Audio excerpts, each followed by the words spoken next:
Olá, toda semana aqui no Câmara Livre a gente conversa sobre expectativas e trajetórias de vida. E a partir dos nossos recortes do nosso convidado, a nossa ideia nessa missão pública é oferecer a você uma forma de reflexão também sobre o mundo ao seu redor. E quem sabe você rever, analisar e reconfigurar ou ressignificar algumas questões da sua vida.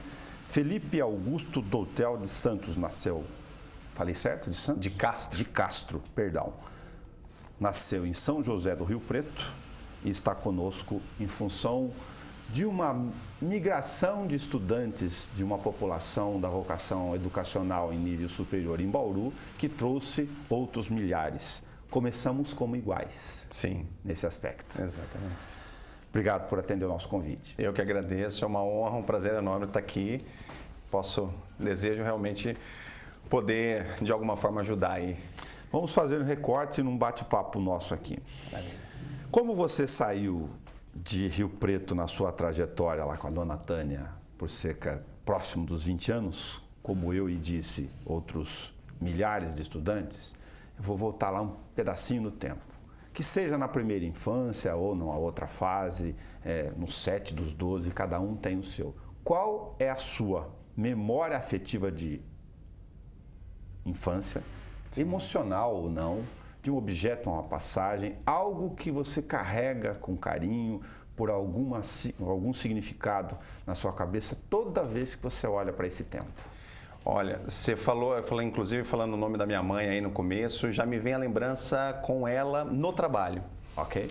Né? Minha mãe trabalhava no Senac, lá em São José do Rio Preto, isso nos meus 7, 8 anos de idade, e eu me lembro que ela trabalhava muito. E até antes da entrevista você me perguntou o volume de trabalho, né? Eu falei que eu gosto de trabalhar até 8, 9 horas da noite. E me lembro dela precisando estar mais fora do horário comercial e vindo um motorista me buscar na escola. Olha que chique, né? 7, 8 anos com um motorista. Me lembro até o nome dele, se eu não me engano, chamava Orlando, seu Orlando. E me levava até o Senac. E lá eu, ao invés de ficar na sala com ela, ao invés de ali ficar brincando dentro da sala dela, ela me permitia e eu ficava andando pelos corredores do Senac. Então, me lembro de ir no curso de datilografia, enquanto todos estavam fazendo o curso, eu imagino uma criança de 7 anos pedindo licença, entrando na sala, enquanto os outros estavam tendo aula, e eu lá ficava mexendo na máquina de escrever. Me lembro também de uma outra aula que era de desenho geométrico, não sei se era o nome, desenho geométrico, ia lá, pegava os compassos, aprendia, talvez de lá que veio esse gosto por desenho. E, então me lembro muito dessa, quando você me perguntou, me veio essa imagem aí, desses corredores do Senac, esse mundo corporativo de negócios, e eu lá, navegando de forma livre. Você já nos deu uma série de elementos simbólicos aqui. O compasso nessas relações de vida, você acaba contando através dessa citação para a gente, que você depois percebeu e se descobriu com habilidade para desenho. Sim, eu não tinha pensado sobre isso. Agora, compartilhando com você, sim, eu desenhava, eu aproveitava muito, e foi aí que, talvez foi aí esse ponto, essa semente aí para gostar dessa área de desenho. De que forma a mãe neuropsicóloga, já que a gente citou ela logo de entrada, tem relação com o que você faz hoje, no sentido do que você lida com as pessoas o tempo inteiro sobre relacionamentos e transformações? Nos últimos 5 anos eu venho a fundo estudando, né, as relações, o comportamento humano, o desenvolvimento pessoal. Só que desde que eu me conheço como gente, desde que eu consigo lembrar, me lembro muito de eu e minha mãe conversarmos muito sobre isso, sobre a psicologia, sobre comportamento.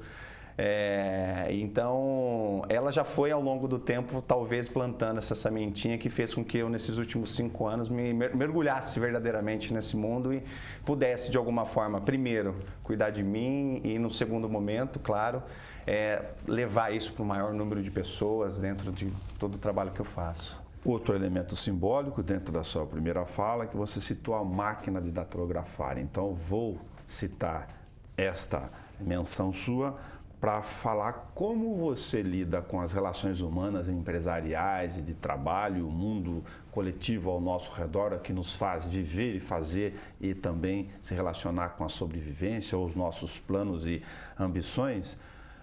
o ser humano está submetido a uma compressão, talvez, de informações no mundo tecnológico, com todos os seus avanços, mas de olhar para esse tempo, você é bastante jovem, para esse tempo de tão pouco tempo, para usar as duas expressões aqui, é um negócio gigantesco na cabeça das pessoas. Eu lembro do curso de fazer autofotografia, por exemplo. Agora isso, como a gente sabe, está completamente obsoleto. Mas o espaço de tempo é uma loucura se a gente olhar essa transformação em relação às ferramentas que são necessárias de serem apreendidas hoje. Sim. Ô Nelson, você falando isso, me lembro uma das coisas que a gente vem estudando muito. As pessoas estão buscando muito atalho hoje em dia, né? E quando a gente fala, vem, né, da datilografia, como era desafiador, né? Você escrever uma carta, escrever um timbrado, né, um ofício, porque você errava, você tinha o leak paper, aí você vai, volta, clica e volta, tira o papel e escreve outro. Hoje em dia você tem, como você mesmo disse, né, o mundo digital que permitiu uma facilidade muito grande em muitas coisas. Só que isso é bom, mas eu percebo muitas pessoas buscando, não é nenhum julgamento, mas eu percebo que até nós às vezes fazemos isso, buscando atalhos para as coisas. E aí realmente essa pressão, esse movimento de atalhos, às vezes nos faz perder algumas informações ao longo do caminho aí. Essa exploração que foi, como eu disse, né, de explorar o lugar, de conhecer, de aprender, tem processo. Não é do dia para a noite. Nós vamos falar nos recortes do eu, do nós e da gente o tempo todo. E a partir disso conversar com as pessoas e falar delas, por elas e com elas o tempo todo no nosso bate-papo. Que forma você, Felipe, lida com a pressão do tempo em relação a todas essas necessidades ou exigências, de acordo com os seus desafios no dia a dia, de ter essas habilidades todas em áreas completamente diferentes? Eu estou fazendo referência não só à tecnologia, lógico. Organização. É você se organizar. É você saber a hora de cada um e se permitir. Uma das coisas que de 2019 para 2020, a gente pede muita coisa, né? Eu quero isso, eu quero aquilo. Uma das coisas que eu mais pedi de 2019 para 2020 foi fluidez. É poder me organizar e permitir que as coisas fluam. Porque é muita informação, é muita coisa acontecendo, é muito movimento. Então, se a gente não se organiza e permite, porque nem sempre aquilo que a gente organiza é o que vai acontecer. E aí, a partir daí, se a gente se permitir numa fluidez, permitir que as coisas vão acontecendo da forma como tem que acontecer, as coisas se tornam um pouco mais leves, essa pressão diminui. Se eu uso muito atalho e às vezes ando muito mais rápido do que minhas pernas suportam, no sentido filosófico, de que adianta eu estabelecer tantos planos na virada do ano? Aí você fica muito no piloto automático, né? Você permite que as coisas externas influenciem em você, ao invés de você estar influenciando.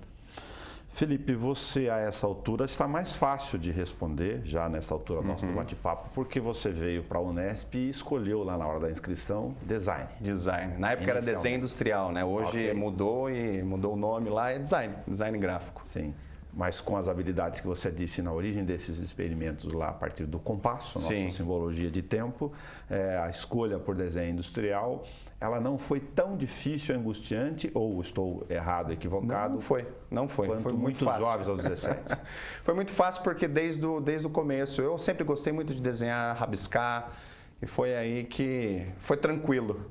Essa escolha inicial aí de seguir essa área do design. Depois de formado, aproveitando o teu recorte, olhando para a vida das pessoas, quando você envereda para o caminho da comunicação, da propaganda, do marketing, uma série de outras habilidades ou exigências de habilidades acabam sendo trazidas para você no dia a dia. Um outro mundo e universo que também se transformou muita informação. Muito em pouco tempo.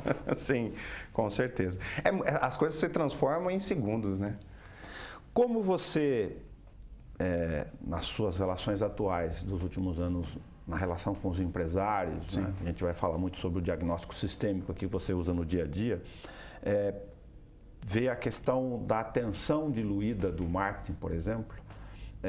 Eu sou empresário e tenho uma empresa, colocando uma hipótese real aqui, e eu te chamo para tratar dentro do grupo de colaboradores da sua empresa que tem mais de um profissional, mais de uma área, porque a gente conversou com outros aqui, E ele fala, olha, eu estou meio perdido, porque eu não sei se eu vou ainda para o meu ramo, para a minha área, pra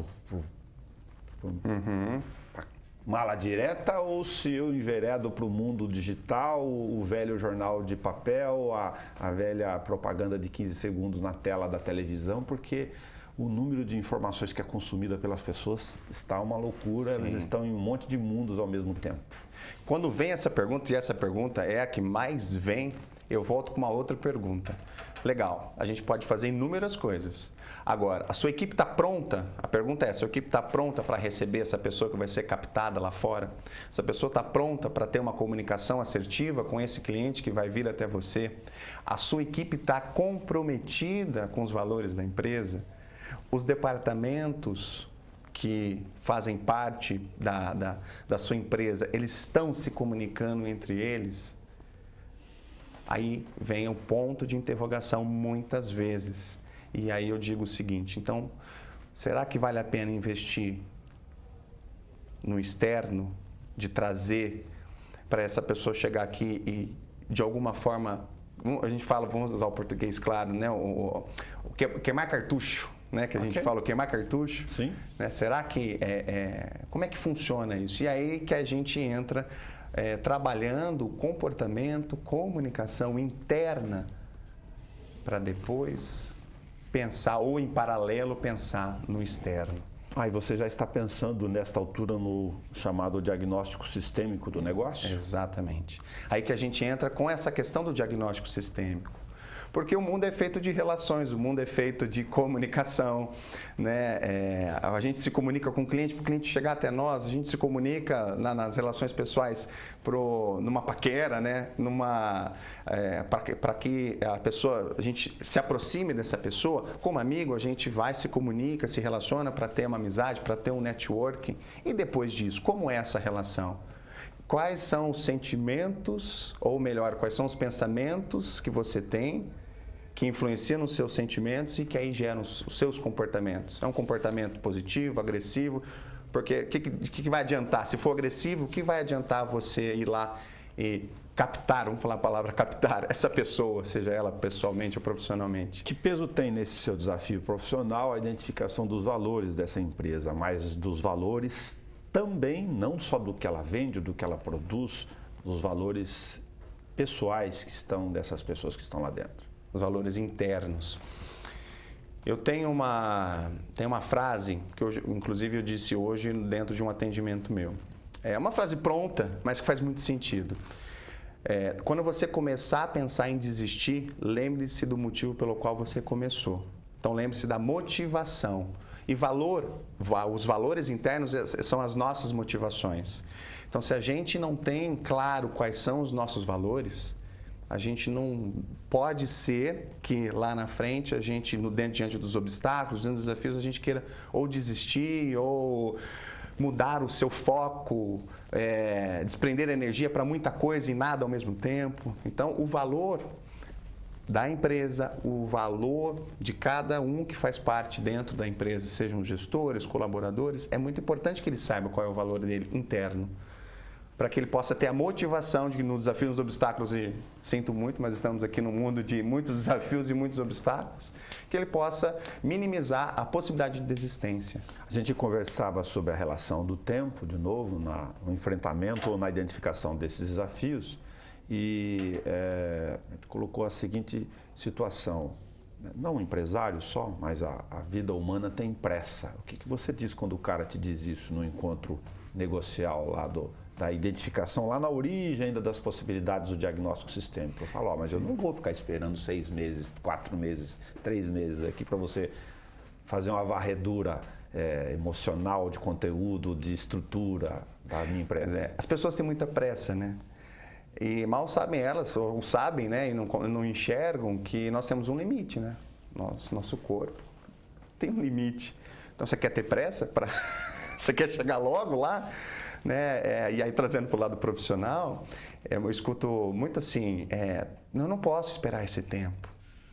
Eu não consigo, eu preciso tomar atitudes rápidas, imediatas. Aí eu volto, mais uma vez, quando eu digo de perguntas poderosas, aí eu volto com a pergunta, eu falo assim, mas olha, quantos anos tem a sua empresa? A minha empresa tem 10, tem 15, tem 20, tem 30 anos. Será que você não consegue se permitir, no mínimo, uns 3 meses pensando de forma carinhosa? Eu uso até essa palavra, carinhosa mesmo com a sua empresa, porque na rotina, no dia a dia, lá no piloto automático, será que você está olhando de forma carinhosa, estratégica e inteligente da tua empresa, do seu mercado, do que você está fazendo? Seja até pessoal, né? No âmbito pessoal.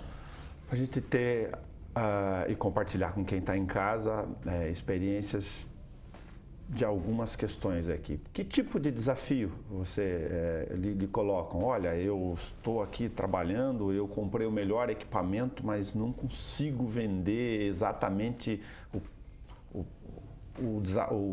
plano de negócios que eu estabelecia, que as minhas metas não estão atingindo, é outra coisa, ou o negócio meu está embaralhado, eu preciso identificar o que exatamente de ruído tem aqui dentro que faz com que o meu negócio, que eu acho que é bom, não ande, ou, olha, investi um baita do negócio, estou colocando uma terceira hipótese aqui e dei com os burros na água, para usar a expressão do dia a dia, no negócio não saiu do papel, ou é outra coisa.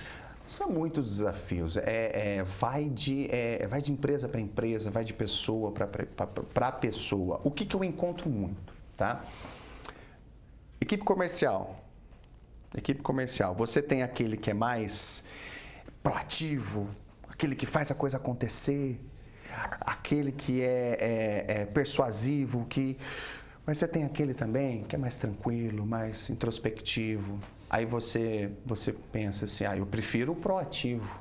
Aí eu digo assim, será que é importante a gente ter vários papéis, várias funções, várias características na sua equipe comercial? Porque esse vai poder atender determinadas pessoas que não gostam daquelas pessoas mais agressivas, mais firmes. Esse vai atender aquelas pessoas que são mais imediatistas.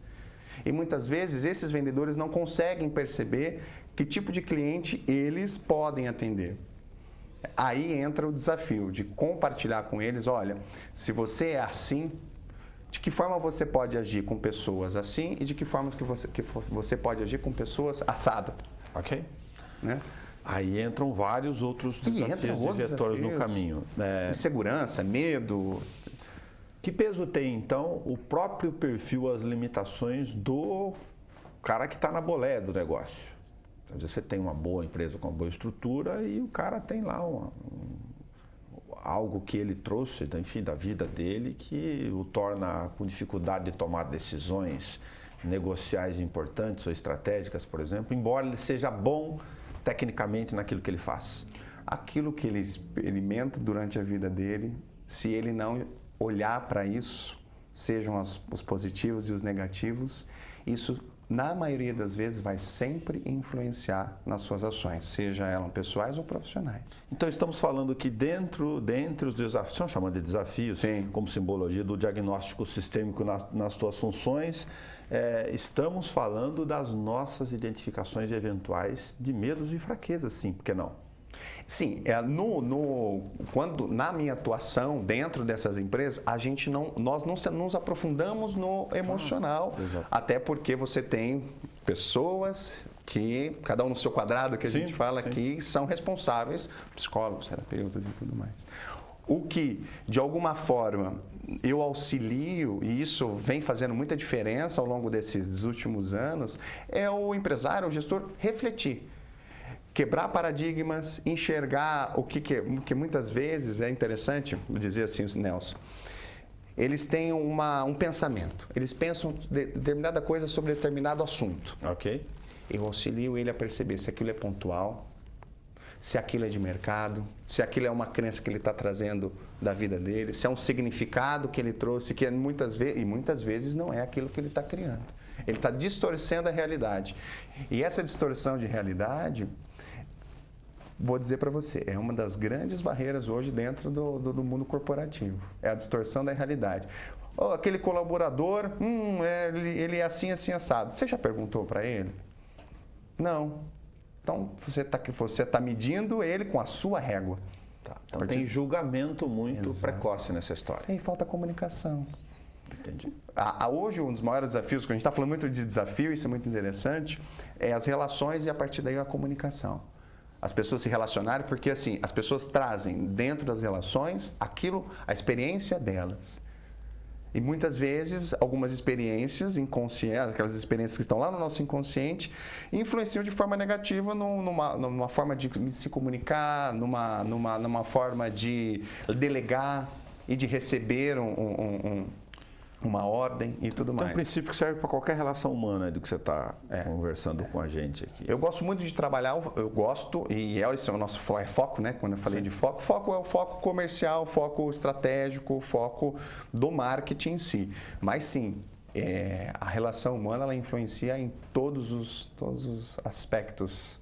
Mas se eu parto do princípio de que nas relações negociais humanas, de fluxos de trabalho, que tem lá os seus problemas a serem desenvolvidos a partir do pré-julgamento, por exemplo, isolado com esses ruídos de contato, o negócio não pode dar certo. Em alguma altura ele vai travar. Você cria uma desordem no sistema, né? Eu gosto muito de dizer, cria desordem no sistema. Entendi.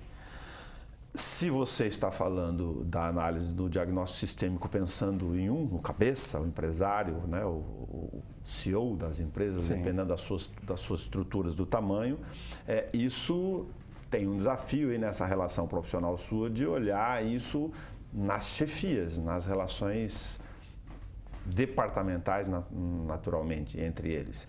Eu estou olhando de cima para baixo e depois eu tenho que olhar o fluxo horizontal aqui embaixo. Começa com o empresário, ele é o detentor de todas as informações que acontecem ou acredita que tenha todas as informações que acontecem dentro da sua empresa. Aí, diante disso, você começa a explorar os outros departamentos, você começa a entender. Por quê? Imagina o seguinte, eu faço vamos falar um pouco do marketing. O marketing ele é responsável por atrair clientes. O cliente certo, o cliente que vai verdadeiramente comprar, que sente desejo pelo seu produto. Legal. Agora, a sua logística, ela está pronta para atender esse cliente? O seu vendedor, ele está pronto para receber e oferecer ao cliente o seu produto? O empresário está pronto para organizar, planejar e desenvolver estratégias internas com sua equipe, uma motivação, para algo a mais, para que essa equipe se sinta motivada a oferecer o produto? Eu tenho experiências, grandes experiências negativas dentro de lojas. Não vamos citar nomes de lojas, é claro, mas lojas que eu sei que investem muito, lojas maravilhosas, mas que ali não ficaram com o meu dinheiro. Por qual motivo? Falta de atendimento. Erro ao atender. É culpa do vendedor? Olha, eu não gosto de falar de culpa, eu gosto de falar de responsabilidade. Okay. Se você se torna um vendedor, você é responsável pelaquela função. Você tem que estar comprometido em desenvolver aquela função. Tem um desafio? Tem um obstáculo? Aí entra uma ajuda externa. Né? Mas aí quando você, já que a gente está falando ainda de novo de diagnóstico sistêmico, quando num determinado momento, quando você identifica esse tipo de questão a ser superada, né, como você está trabalhando com outros profissionais em outras áreas, tem questões multidisciplinares naturais aí, entra um outro desafio de franqueza, de chamar o proprietário e falar, olha, você precisa rever a formação ou a escolha do perfil desta área aqui. Olha, vamos chamar o cara de RH aqui, ou uma profissional, para você atacar esta questão do seu negócio. Você fez uma fachada lindíssima aqui, o teu layout, o teu logotipo sempre acontece. Moderno, mas a tua questão está aqui. Aí você tem planos de ação. Você pode ou cortar ou você trabalhar, porque o ser humano que está aberto, né? Isso a gente, dentro dos nossos treinamentos, entre treinamentos que a gente ministra, o ser humano, a gente é comprovado. O ser humano que está aberto, ele pode ter a experiência que for ao longo da vida dele. Se ele estiver aberto a aprender, a evoluir, com certeza a virada de chave, a mudança é possível de acontecer. Senão a gente ficaria cético em tudo que vem por aí, né?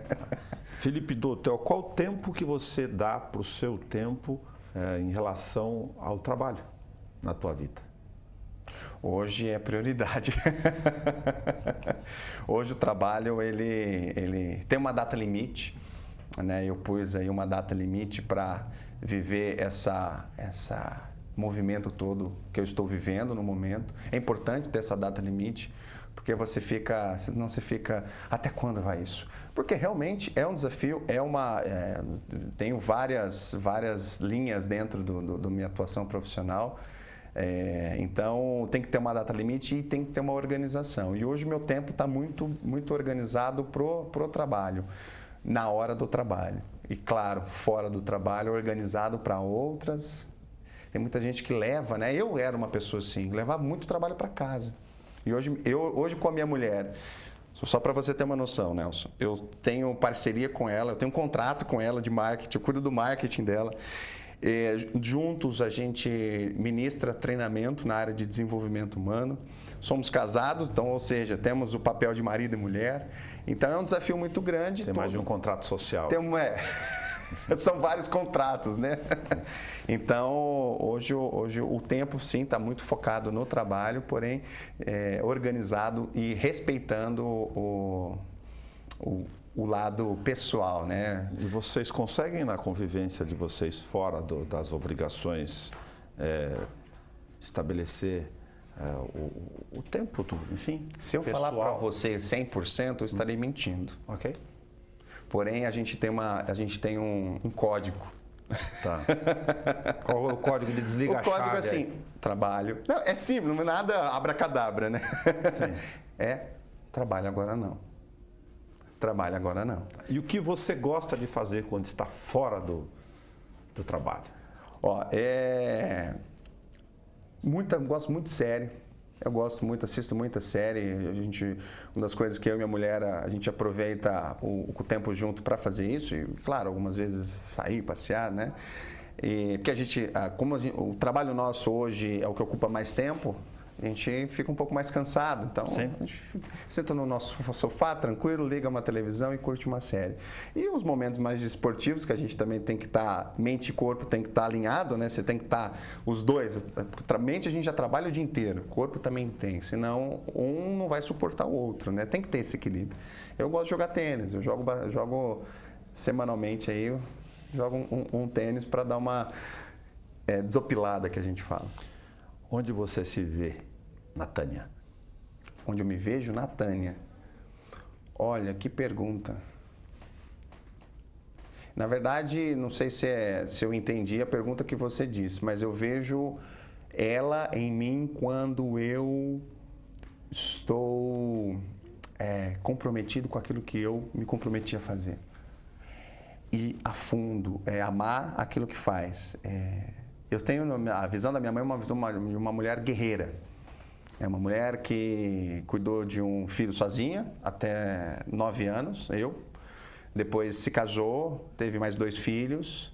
Não deu certo o casamento e sozinha também lidou com os 2 filhos, mais que eu já era um pouco mais grande. Mais grande não, perdão, maior. Que eu era um pouco maior. Então, mas foi muito guerreira e fez a coisa acontecer exatamente da forma como tinha que acontecer. E hoje é uma grande neuropsicóloga na sua cidade, né? Uma referência. Então eu me vejo assim, eu tenho dentro de mim esse guerreiro. Você tem relações com São José do Rio Preto ainda? Eu, esporadicamente, a cada 3 meses, 2 meses, aliás, minha mãe já quer me deserdar por causa disso. Ela está lá. Ela está lá. De 2 em 3 meses a gente vai para visitar a família, para ver os amigos e levar o neto para ela brincar, para ela curtir, para a avó curtir. Então. Legal. A gente comentou sobre curiosidades aqui. Uma das relações é que, inclusive no meio político, a gente está aqui, né, na emissora pública legislativa de TV, sim, de que Rio Preto é sempre uma referência na cabeça de algumas pessoas, mas de citação de que a outra cidade, há 10 anos, Bauru era maior ou menor. Que impressão você tem sobre essa relação entre Rio Preto, que é uma cidade de porte médio, no interior do estado de São Paulo, com algumas áreas muito bem desenvolvidas, uma população também de cidade média, né, com os seus números específicos lá em relação à questão a Bauru, ou cidade comparativo para você acaba, como cidadão, não tendo... Eu comparava muito isso no começo, tá? Comparava isso quando eu vim para cá. Eu sou suspeito para falar o quanto Rio Preto cresceu, o quanto Rio Preto é uma cidade economicamente ativa, que as coisas acontecem. Então, eu falo, a cada 2, 3 meses eu vou para Rio Preto e a cada 2, 3 meses tem um prédio novo, tem uma construção nova, tem um evento, um projeto novo, né? E isso eu sinto um pouco de falta aqui em Bauru. Porém, essa comparação foi muito lá no começo e foi uma das coisas que me atrapalharam até, essa comparação. Porque você não vive nem aqui nem lá, né? E você começa a perceber que você criticando o lugar onde você está, você passa a tornar isso um padrão de pensamento e isso vai atrapalhando e limitando todas as suas ações. Será que eu vou continuar aqui? E aí você vai... Ou querer que as características de lá que te agradam estejam no lugar onde você está agora. Não é assim que funciona. Cada um é cada um, cada cidade é cada cidade, cada um tem a sua cultura. O que nós temos que fazer, o que eu fiz, na verdade, é me adaptar. Tanto que meu filho é bauruense, eu enraizei aqui verdadeiramente e aqui é a minha cidade. Ela me acolheu. Sim. E as pessoas daqui me acolheram. Minha mulher é bauruense, a família da minha mulher é bauruense, eu tenho muitos amigos bauruenses e eles me acolheram. Por qual motivo, quem sou eu para criticar ou julgar uma cidade que me acolheu? Mas sim, no começo, de uma forma imatura, mas tudo bem também, tinha essa comparação. Hoje não, hoje aqui é minha vida, aqui é minha cidade e é aqui que eu vou construir tudo que eu estou construindo. É claro que meus projetos, a ideia é âmbito nacional, mas a minha raiz, nesse momento, está aqui em Bauru. Já que recorte, um outro ponto. Me veio a ideia agora da seguinte questão, que é uma impressão de relação de cidadão, mas também, eventualmente, profissional, para a gente compartilhar com quem está em casa. Se essa conversa estivesse sendo estabelecida aqui há 2 anos, a gente provavelmente, do ponto de vista de desafios e de negócios empresariais, investimentos, economia, emprego, transformações, reformas, ampliações de empresas, estaríamos falando aqui ao lado para uma plateia apreensivos, com muito medo, com o país com indicadores mais pesados, não que esteja leve hoje do ponto de vista de desemprego, com a dificuldade gigantesca de lidar com as questões de indicadores de economia e com a preferência, por uma série de razões de medos e inseguranças, de deixar o dinheiro, por exemplo, numa boa aplicação financeira, porque está bombando, inclusive a renda fixa, que não é a realidade agora, estou tentando fazer um preâmbulo, para ao invés de tirar da gaveta um projeto e investir. Agora o cenário econômico está numa outra relação e talvez esse empresário tenha que usar um pouquinho mais e perder esse medo que a gente falou várias vezes durante o programa. A gente já está no outro patamar ou não? De entrada de um novo caminho. Vou falar uma coisa para você. A gente sempre esteve. A diferença está que eu gosto muito de dizer gestão. Isso nos últimos anos, tá? Nos últimos anos eu percebo que se o empresário ele faz uma gestão, ele se autoconhece, ele conhece a sua empresa, conhece os desafios, os negativos, assume o que tem de problema e potencializa aquilo que ele tem de bom, a gente consegue minimizar qualquer influência externa. A travessia da tempestade. A gente consegue ajustar as velas, porque o vento vai ser o mesmo, o vento vai estar lá, ao sul, ou ao norte, ao leste, enfim. Mas você pode ajustar as velas e muitas vezes falta esse ajuste, esse saber ajustar as velas. Então, quando você tem ferramentas ou busca essas ferramentas que vão fazer com que você faça uma melhor gestão do seu negócio, você consegue, além de saber ajustar as velas, ser o marinheiro desse barco. Porque muitas vezes falta o marinheiro. Você tem um barco bem estruturado, eu gosto dessa metáfora.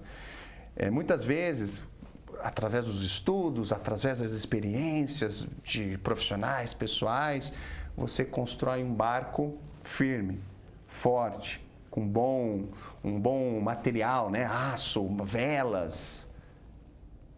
Só que se vem uma grande onda e não tem um marinheiro para pilotar, se a gente não assume, é uma frase pronta, mas que eu gosto, se a gente não assume a direção da nossa vida, seja ela profissional ou pessoal, a gente não consegue virar o barco de uma forma que passe por essa onda.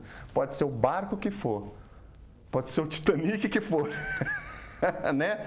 Se você não vira de uma forma correta, se você não coloca as velas, ajusta as suas velas, essa onda vai te pegar. Em qualquer momento. E nesse momento também, esse momento de bons indicadores, esse momento de expectativa, se você não usa bem os seus recursos, seja eles financeiros ou recursos internos, você não vai aproveitar. Felipe Augusto Doutel, de Castro Doutel, é França aqui, né? Francês. A origem. Doutel. Se tem alguma coisa que eu não deixei você falar, por favor, fique à vontade. Olha, Nelson, o que eu gosto de compartilhar muito, que eu venho estudando e venho praticando ao longo desses 5, talvez a gente tenha falado sobre isso aqui, mas como uma forma de reforçar. Olhar para dentro. Olha para dentro. Olha para dentro de você, olha para dentro da sua empresa, olha para dentro daquilo que você está fazendo, do seu projeto, da sua vida, literalmente. Assuma cada uma das coisas que você vem fazendo. Olhe, observe, analise quais são as raízes. Eu não consigo, não tenho esse poder de análise. Você tem livros, você tem formas de você buscar recursos, você tem vídeos, você tem treinamentos, você tem formas de buscar esses recursos. Analise quais são as raízes e, a partir daí, vá agradecendo tudo aquilo que aconteceu, devolvendo e se permitindo ser diferente. E eu gosto de falar, diferente, não melhor nem pior. Porque muitas vezes assim, se eu for diferente, eu vou ser melhor do que minha mãe. Se eu for diferente, eu vou ser melhor do que meu pai. Se eu for diferente, eu vou ser melhor do que o meu irmão. E eu não quero ser melhor do que ninguém. Tem essa frase que muitas pessoas, não quero ser melhor do que ninguém. Não é melhor nem pior, é apenas diferente. E aí você consegue minimizar essas influências externas, aproveitar os pontos positivos de uma economia que está melhorando, pelo que a gente está percebendo, pelo que eu percebo no meu trabalho, pelo que eu percebo nos meus clientes. É fato, digo aqui para você e digo para quem estiver assistindo, se você não está acreditando nisso, no mínimo, as pessoas ao qual eu convivo, as empresas ao qual eu convivo, digo para vocês, está acontecendo. Tem quem vai aproveitar, tem quem não vai. A gente deseja que todos aproveitem. Obrigado da conversa. Eu que agradeço. Muito obrigado. O Câmara Livre fica aqui. Na próxima semana a gente conversa sobre trajetórias e experiências de vida. Até lá.